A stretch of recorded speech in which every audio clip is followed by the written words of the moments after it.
All right, to one of my favorite guests on this show, will the midterm elections be hacked?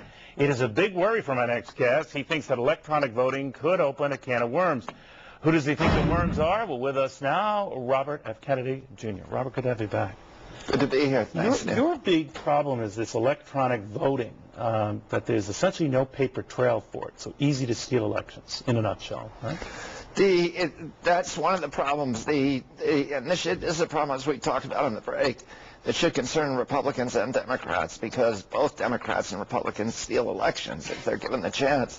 And right now, the Republicans control a lot of the voting machinery, and the bill that kind of created this this takeover in America of electronic machinery was drafted by the Republicans. And unfortunately, it's called the Help America Vote Act.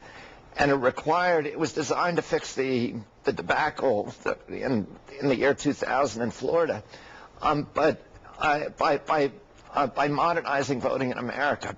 And the way that it did that was by mandating that everybody upgrade their technology to use these touchscreen machines. It provided $3.9 billion for the localities to buy these machines, but they also inserted a provision in it that said that every voting precinct must have at least one machine that doesn't have a paper trail. The way things work is that when they buy the machines, they buy all the same kind. So generally speaking, they bought machines that none of them had paper trails. Well, why would they not want a paper trail? Well, that's the question. You know, why do they not want to? Why do the Republicans not want a paper trail? It was really, there's actually a lot of Republicans that did. But Bob Ney, who was a partner of Jack Abramoff's and has now resigned Congress because of that scandal, made it, he was the chair of the committee. Diebold, the head of Diebold, was a very good friend of his, and Diebold makes the prominent machine that doesn't have paper trails.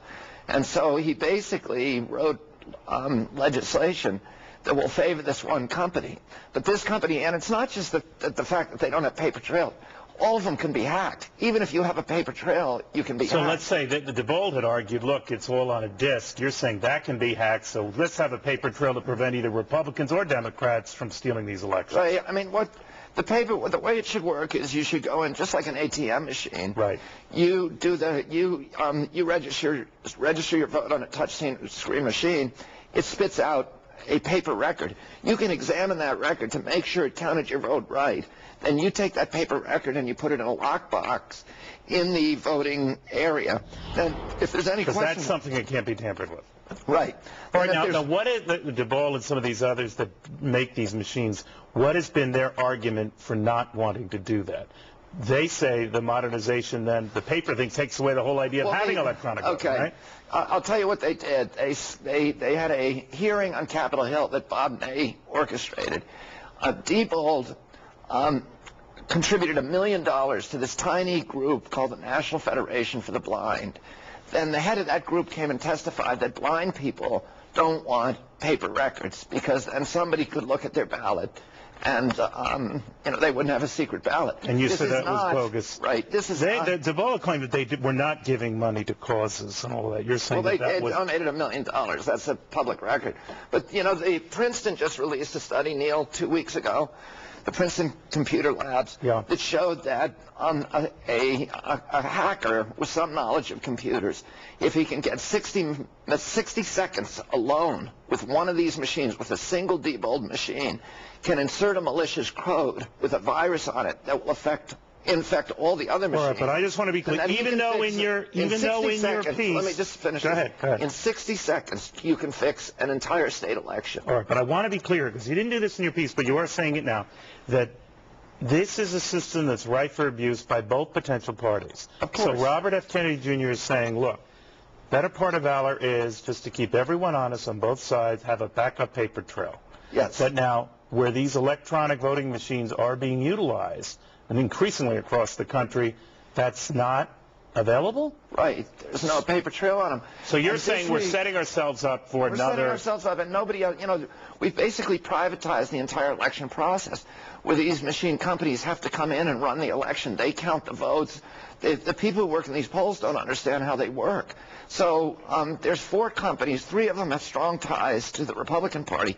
One of them, incidentally, the 4th one, has strong ties to Hugo Chavez and is more kind of liberal or left-wing. So you're aghast at all of them, regardless of their connection. All of them. So if you found out, Robert F. Kennedy, I know your answer to this because you're a decent man, but if you found out that all 4 were aligned with the Democratic Party, you still would have written that piece. You still would have said a backup paper. Okay, we've had, right? Obviously, this is this is a problem for our democracy. So let's move forward here, Robert. You're saying that if we don't correct this... Let me just tell you what's going on Capitol Hill right now. Okay, all right. Okay, and this is going to sound partisan again, but the Democrats recommended this week that because the primary elections went so badly, you had thousands of people who were denied the opportunity to vote. Not only can the machines be hacked, but they're prone to breakdown. So they broke down. People weren't allowed to vote. So the Democrats on Capitol Hill said, okay, let's have a national initiative. It's called the Emergency Paper Ballot Initiative, where anybody who comes to a precinct, their voting machines are broken, we're going to give them a paper ballot. They're entitled. And the mean old Republicans said no. The Republicans said no. Not a single Republican would sign on to it. But then the Republican leadership said, we won't do, if you do this, we are going to force a national photo ID so that you can't vote unless you have a photo ID.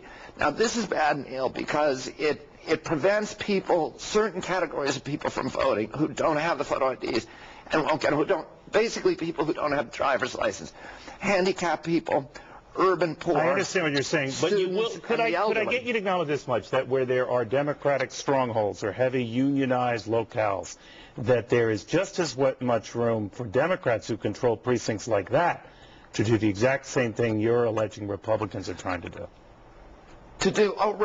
Democrats can fix an election as easy as Republicans, and anybody who does it ought to be going to jail, and put them all in jail. So why are you painting Republicans as the sole evildoers? Well, the Republicans in this case are the ones that passed the legislation that got rid of the paper trail, and now they won't let us have paper ballots. So in this particular case, they're doing the wrong thing. Well, I think you could find unanimity. I think you could find unanimity. They may be doing the wrong thing. It's a good point. I think you could find unanimity on just trying to find a paper backup to avoid that. I think among the American people and reasonable people, everybody wants a paper ballot. But it's being blocked. Let me switch gears here. I was bringing this up in the break. I don't mean to be in politics with you. Let's say Hillary Clinton gets elected President of the United States. That's a Senate seat that opens up in New York. Let's say Eliot Spitzer gets elected governor of New York. You two get along? Would he appoint you, Senator? Oh, I have no idea. I mean, I think that would be a seat that I would be interested in running for. That was my father's seat. Absolutely. I looked at running for it the first time, but I had just had my 5th child when Monahan announced that he was going to step down, so I decided not to do it, and Hillary ran for the seat. If the seat opened up, I would seriously consider running for it. Did you ever say to her at the time, what are you thinking? You're not even from this state. No, I never had that conversation because your with dad him. did something like that. My father had the same. But you would be interested in that Senate seat. My father was accused of being a carpetbagger. That's right. That was then. Hillary now. But you're from here. That's right. You could do it. That's right. All right. And you want to do it. Well, yeah, I think at this point, I've tried to avoid that, going into politics all my life, but now I think the country is in a lot of trouble, and I would do it. All right. Robert F. Kennedy, Jr., always good seeing you. Neil, thanks for having me. Well, from a congressional email scandal to a daily dose of bad news in Iraq, you would probably think